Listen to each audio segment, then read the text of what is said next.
Good morning, good morning. Ito, kilala niyo ba to? Ito ay mushroom na pinatuyo. Tapos nilagyan natin ng kamuting durog, saka konting sitaw, bali buligibod. Tapos yan, nilagyan natin ng ganyan, diba? Na brown na buligibod. So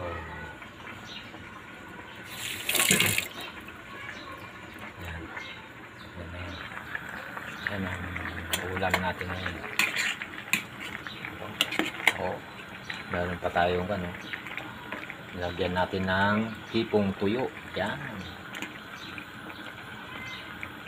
ingat lang mo sa dahil matakaw sa arthritis ito, kasi yung ganyan, yung pinatuyong mushroom.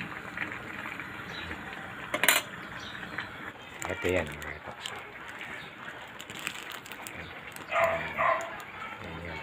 mushroom. Wow, ganda ng pitsura mga Repax. Buridibod. Oh. Wow. Buridibod yan. Bigay lang sa akin ng bayaw ko to. Yan daw ng customer nila. Suabe. Bango. Ang bango, Repax. Pwede nang kumain. Thank you. Thank you.